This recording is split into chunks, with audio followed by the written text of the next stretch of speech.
देखो तुम्हें पढ़ाते हैं फलक केंद्रित एक कोशिका के संकुलन क्षमता यानी एफसीसी की संकुलन क्षमता।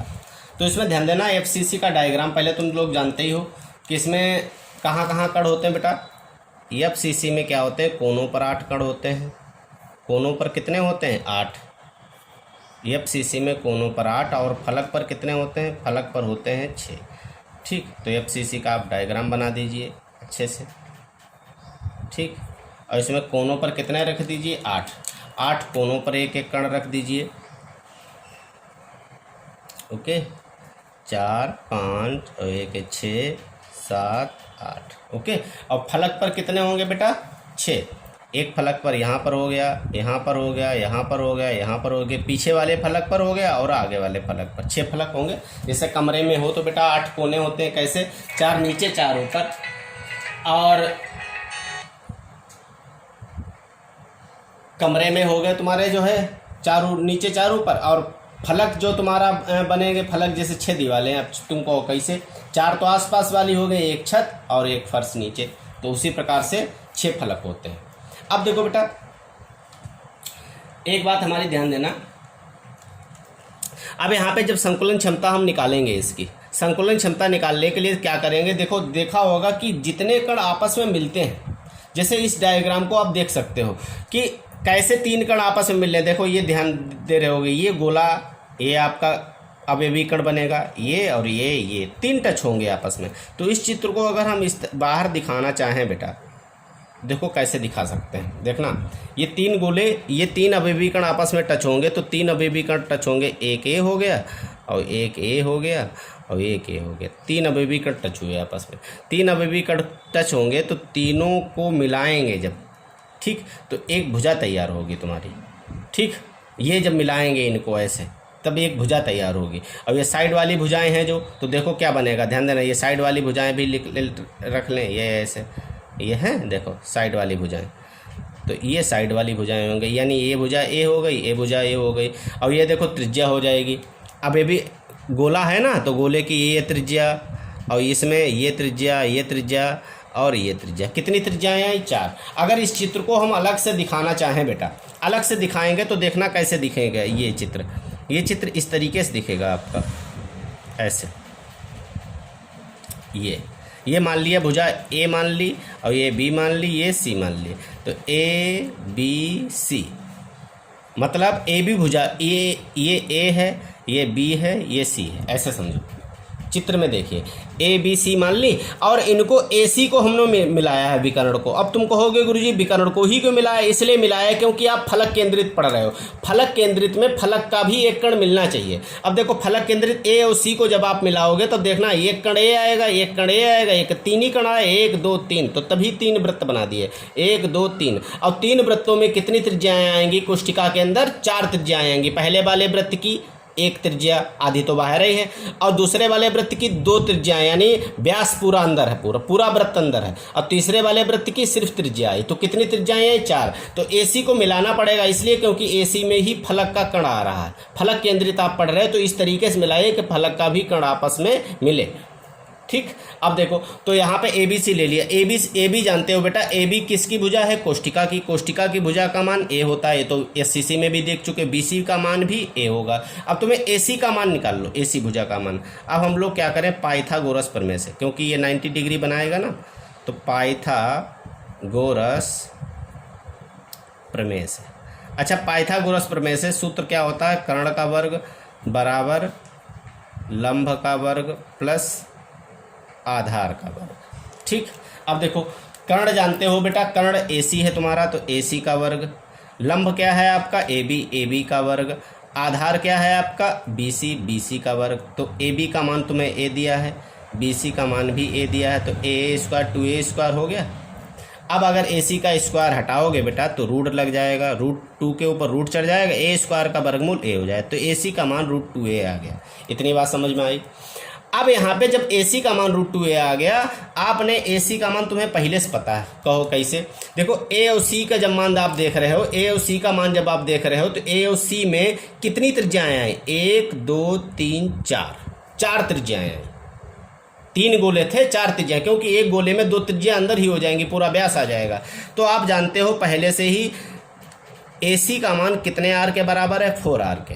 अब इधर भी देखो बेटा, ध्यान देना, AC का मान इधर से √2a निकला, उधर 4R है, तो क्या होगा, दोनों की तुलना कर दे। चूंकि AC का मान √2a निकला तो √2a का मान किसके बराबर हो गया, 4R के। ये बात को समझ में आई कैसे भाई? AC का मान तुमने चित्र से √2a निकाल लिया भुजा के रूप में, और त्रिज्या के रूप में पहले ही पता था 4R है, क्योंकि 3 अवयवी कण आ रहे हैं ना।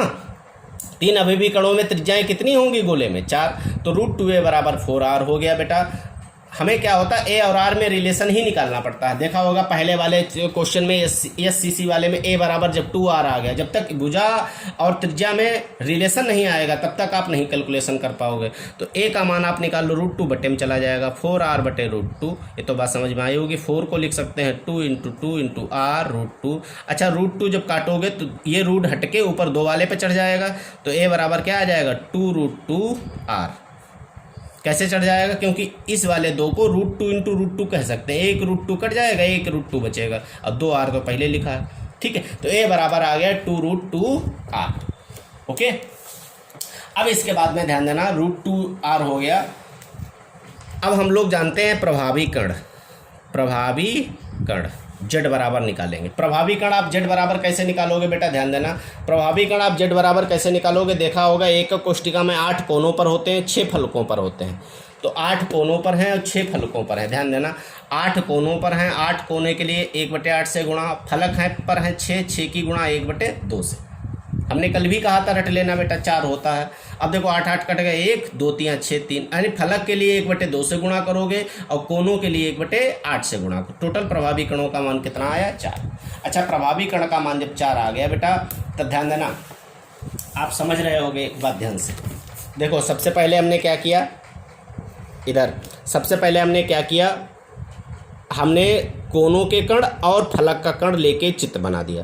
कोनों के कण और फलक के कण आप देख रहे होगे, कोनों के कण और फलक के कण। कोनों में बेटा एक कण था, एक गोला बना, फलक का एक गोला बन गया, एक इधर बन गया। फलक वाला जो कण था वो बीचों बीच में था, तभी यहाँ पे 2 त्रिज्याएं हो गई, ठीक। हमने ABC नाम रख दे दिया, ABC। AB भुजा का मान a है, BC का मान भी a है, क्योंकि एक कोष्टिका की भुजा। AC का मान हमने निकाल लिया पाइथागोरस प्रमेय से। AC का मान पहले इनमें भी पता था, AC का मान कितनी त्रिज्याओं के बराबर है, 4 त्रिज्याओं के बराबर है, ठीक। और 4 त्रिज्याओं के जब बराबर है AC का मान, तो 4r की तुलना कर दी √2a से, तो a का मान निकला है 2√2r। प्रभावी कण का मान z बराबर 4। हमें 2 चीज़ें ही चाहिए होती हैं संकुलन क्षमता में, a और z का मान। a और z का मान जब आ गया, तब हम लोग बेटा अब हल कर सकते हैं। अब हम लोग लगाएंगे संकुलन क्षमता का सूत्र। क्या लगाएंगे, संकुलन क्षमता का सूत्र। अब देखिए संकुलन क्षमता का सूत्र लगा रहे हैं बेटा, ध्यान देना तो खूब अच्छे से। संकुलन क्षमता बराबर होता क्या है, संकुलन क्षमता बराबर, ध्यान देना, संकुलन क्षमता P बराबर सूत्र होता है, P बराबर सूत्र होता है z गुणे 4/3 पाई r क्यूब अपान में a क्यूब और गुणे 100, ठीक। मान रख दो, z का मान देखा होगा 4 निकला था, 4/3 पाई r क्यूब ऐसे रखा और गुणे में 100 ऊपर लिख दिया, बटे में a क्यूब है। a का मान देख चुके होगे, a का मान कितना निकला था, 2√2r, यही रख देंगे हम लोग। तो a का मान रख देंगे 2√2r का होल क्यूब, ठीक। कैलकुलेट कर लो, 4 4 की गुणा 16 और गुणे पाई का मान 3.14 और r क्यूब ऊपर और गुणे 100, ठीक। बटे में आ गए, बटे में देखो क्या बनेगा बेटा, बटे में 3 है, 3 लिख दो, 2 का क्यूब 8 हो गया। अच्छा, √2 का क्यूब करोगे, √2 का क्यूब का मतलब √2 की 3 बार गुणा, √2 × √2 × √2। तो आप देख रहे होगे √2 गुणा 2 हो जाएगी और एक √2 ऐसे बना रहेगा, ठीक। हल हो गया। अब इसके बाद में देखा होगा r का क्यूब, तो r का क्यूब लिख दो, ठीक। अब आप देख रहे होगे बेटा, r क्यूब से r क्यूब कट गया, r क्यूब से r क्यूब कट गया। अब देखो 8 दूनी 16, ये हुआ, 16 से 16 कटे, 3.14 की गुणा 100 से करेंगे तो दशमलव हट जाएगा, तो कितना आ जाएगा बेटा, दशमलव हट जाएगा तो 314 हो जाएगा कि नहीं। अब बटे में कितना बचा, 3 गुणे √2, ओके।